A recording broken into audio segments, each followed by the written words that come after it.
अब बात करते हैं शुद्ध आहार मिलावट परवार। इस अभियान की शुरुआत की गई है और इस अभियान की शुरुआत का मकसद दरअसल हमें मिलावटी चीजों से दूर रखना है। आयुक्तालय की टीमों ने राजस्थान में 2 जगहों पर कार्रवाई करते हुए बगैर लाइसेंस से चल रही फैक्ट्री का पर्दाफाश किया है। अतिरिक्त खाद्य आयुक्त पंकज ओझा के निर्देशन में CMHO 2 की टीम ने कालवाड़ रोड पर बालाजी आइस क्यूब पर छापा मारा, जहां जांच में पाया गया कि फैक्ट्री का खाद्य लाइसेंस ही नहीं है। इसके साथ ही Mahapura Jaipur cold storage private limited पर भी कार्रवाई के दौरान लाइसेंस नहीं मिला। इस दौरान मौके पर आए अतिरिक्त खाद्य आयुक्त पंकज ओझा से खास बातचीत की हमारे सहयोगी विकास शर्मा ने। शुद्ध आहार मिलावट पर वार प्रदेश सरकार का मिलावट के खिलाफ चलाया जा रहा अभियान जो है अब युद्ध स्तर पर चल रहा है और इस अभियान के तहत अगले 1 महीने तक गर्मी के सीजन में काम आने वाली खाद्य सामग्रियां जो हैं उन पर विशेष फोकस दिया जा रहा है।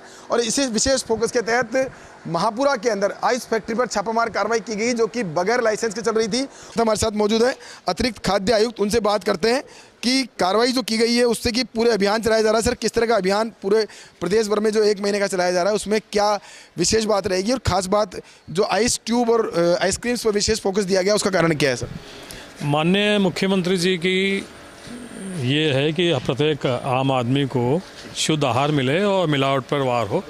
उसी के तहत माननीय हमारी एडिशनल चीफ सेक्रेटरी महोदया के आदेश हैं और उसी के तहत इकबाल खान सर जो हमारे आयुक्तालय के कमिश्नर हैं, मैं एडिशनल कमिश्नर हूं, तो हम लोग पूरा अभियान चलाया हुआ है कि जहां जहां खाने का रेस्टोरेंट, बेकरी आइटम्स, गर्मी आए थे कोल्ड ड्रिंक्स, बर्फ और जो भी जिस तरह की भी हमें शिकायत मिले या सोमोटो फील्ड में निर्देश दिए गए हैं कि इफेक्टिव कार्रवाई होनी चाहिए। सर, बगैर लाइसेंस की इतनी बड़ी फैक्ट्री चल रही सर, ये गुणवत्ता देखा पानी का किस तरह से मच्छर पनप रहे हैं पानी में, उससे बर्फ़ बन रही है। ज़बरदस्त, बहुत सोचने की बात है और इसीलिए हमने ये कोशिश की है कि आज सुबह भी एक हमने पकड़ी थी, एक और अभी पकड़ी है।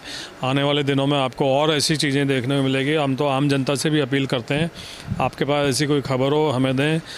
हमारे जो नई पीढ़ी है, हमारे बुजुर्ग हैं, हमारी युवा पीढ़ी है, सबका स्वास्थ्य अच्छा होगा तभी तो। सर जी हैं, उनके निर्देशन में कार्रवाई हुई है। सर, कैसे इनपुट मिला था यहाँ पर, क्या यहाँ पे अनियमितता सामने आई है और अभी क्या कार्रवाई की गई है? सर, कल बाज़ार में हमें आइस क्यूब की ये थैली मिली हमारे उच्च अधिकारियों को। उन्होंने हमें बताया कि इस तरह की आइस क्यूब पैक करके बेची जा रही है।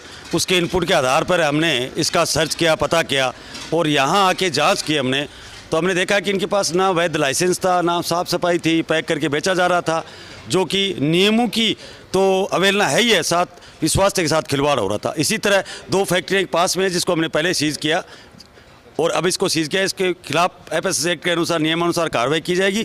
ऐसी सख्त कार्रवाई जारी रहेगी क्योंकि आजकल हमें विभाग के उच्च अधिकारियों का पूरा सहयोग मिल रहा है और वो साथ मौके पे खड़े रहते हैं। संचालक का कहना है कि उसने पैसे जमा कराए थे लाइसेंस के लिए, क्या क्या शिकायत? जी सर, पैसे जमा कराए होंगे लेकिन अभी तक लाइसेंस जारी नहीं हुआ ना। जब तक लाइसेंस जारी नहीं होता तब तक माना नहीं जाता है। क्यों अटका हुआ था लाइसेंस? ये तो ये जाने जिस इमित्र से करवाया वो जाने, हमारे पार्ट पे कोई अटकावा नहीं है। आज सुबह 12 बजे तक इनका कोई लाइसेंस अप्लाई नहीं था।